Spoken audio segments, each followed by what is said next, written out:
검찰은 1심에서 쌍방울그룹의 대북송금 의혹 등으로 기소된 이화영 전 경기도 평화부지사에게 징역 15년을 구형했는데, 이날 이화영 전 부지사는 최후 진술에서 검찰은 이재명 대표가 모든 사실을 알았고 공모해서 쌍방울이 했다고 하면 나가게 해주겠다고 했다. 제가 이 대표를 구속하기 위한 수단과 도구에 불과하구나, 이런 생각을 참으로 많이 했다고 말했습니다. 이 부지사의 변호인인 김현철 변호사도 최후 변론에서 2019년 쌍방울의 대북송금은 진실이다.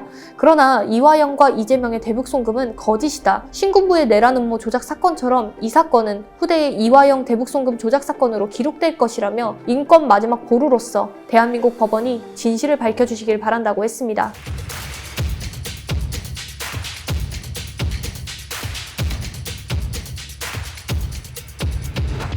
그동안 윤 정부 검찰과 사법부가 이재명 대표에게 범죄자 프레임을 씌우고자 얼마나 많은 압수수색을 펼치고 재판정에 불러냈는지 이미 잘 알고 계실 것입니다. 심지어 공식 총선 유세 기간임에도 야당 대표를 재판정에 수차례나 불러들이지 않았습니까? 이처럼 노골적으로 검찰이 이재명 대표에게 씌우려고 했던 수많은 혐의 중 하나가 바로 쌍방울 대북송금 의혹입니다. 검찰은 4월 8일에 쌍방울그룹의 대북송금 의혹 등으로 기소된 이화영 전 경기도 평화부지사에게 징역 15년을 구형했습니다. 이는 이화영 전 부지사가 2022년 10월 14일에 뇌물 및 정치자금법으로 기소된 지 1년 6개월여 만입니다. 그런데 그 전인 4월 4일에 이화영 전 경기도 평화부지사가 공판에서 충격적인 진술을 내놓아 논란이 되고 있습니다. 이 전 부지사의 진술에 따르면 수원지검 1313호 검사실 바로 앞 창고라고 붙은 세미나실에서 음식과 술까지 마시며 이화영, 김성태, 박용철 3명이 계속 토론도 하고 설득도 당하는 과정이 있었다는 것입니다.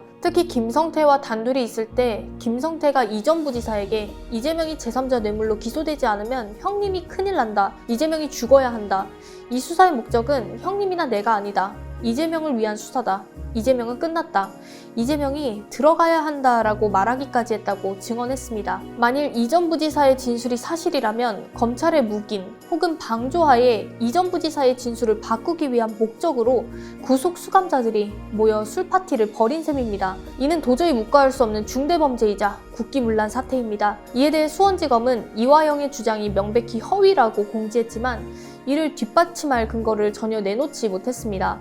해당 날짜, 해당 장소 근처의 CCTV나 쌍방울 관계자의 출입 내역, 김성태, 이화영, 박용철의 소환 내역 등 관련 자료 제시는 일절없이 단지 김성태와 박용철의 진술에만 의존해서 사실이 아니라고 하는 게 말이 됩니까? 정치검찰의 실체가 다시 한번 드러난 셈입니다. 사실 2023년 7월에 이 전 부지사의 배우자가 A4 용지 2장 분량의 자필 탄원서를 더불어민주당에 제출했을 때 이미 검찰에 이화영 부지사를 향한 협박, 조작 수사 가능성을 짐작할 수 있었습니다. 당시 이 전 부지사의 배우자가 탄원서에 그 어느 것보다 힘든 것은 검찰이 김성태 쌍방울 전 회장의 증언으로 이재명 대표에게 방북대나 프레임을 씌워 기소했다는 것이라며 조작된 증언과 진술로 이 대표를 기소하기 위해 남편을 구속했다고 볼 수밖에 없는 정황이 너무나 많다라고 쓴 것이 이미 공개된 바 있습니다. 이후 이 전 부지사의 배우자는 김 회장은 자신들의 사업을 위해 북한에 돈을 준 사실마저 마치 이재명 대표를 위해 보낸 것처럼 거짓말하고 있다며 평화로운 남북관계 개선을 위한 경기도의 인도적 지원 사업을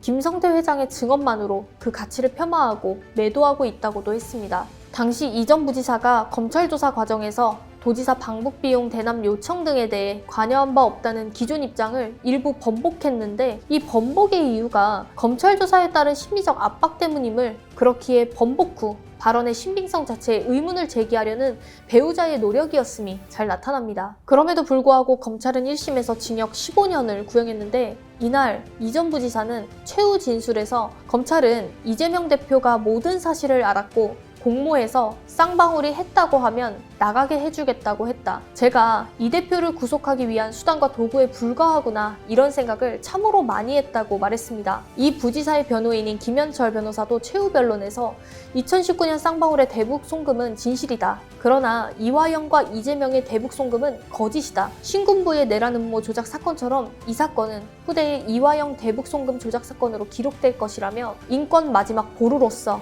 대한민국 법원이 진실을 밝혀주시길 바란다고 했습니다. 이재명 대표는 이화영 전 부지사의 말처럼 구속 수감자들이 검찰청에 불려와서 한 방에 모여 작전회의를 하는 것은 검사의 승인 없이 불가능한 일임을 토로했습니다. 또한 공정과 상식을 파괴하고 법치를 우롱하는 검찰의 불법 행위를 낱낱이 밝혀내 다시는 민주주의를 위협하는 검찰의 조작 정치가 이 땅에 발붙이지 못하도록 만들겠다고 했습니다. 민주당 검찰독재 정치탄압 대책위원회도 4월 13일 입장문을 통해 수원지검은 이 사건에서 수사 주체가 아니라 쌍방울 대북송금 사건 진술 조작 모의 의혹이 있는 수사 대상이라며 수사검사와 수원지검장 등 관련된 모든 검사에 대한 대대적 감찰과 수사가 즉시 시작돼야 한다고 말했습니다. 민주당은 이번 총선에서 검찰 독재 윤 정부에 대한 우리 국민들의 심판의 목소리가 드러났음을 직시하고 반드시 검찰 개혁을 이루어내야 할 것입니다. 국민들께서 다시 주신 기회를 21대 국회처럼 말만 하다가 아까운 시간을 허비하면 안 될 것입니다. 이재명 대표를 중심으로 정치검찰의 조작 수사가 명확하게 드러난 이상 윤 정부 정치검찰들이 쌍방울 대북송금 사건 관련자들과 더불어 증거를 인멸하기 전에 즉시 수원지검을 감찰하면서 사건의 진상을 투명하게 밝혀내야 할 것입니다.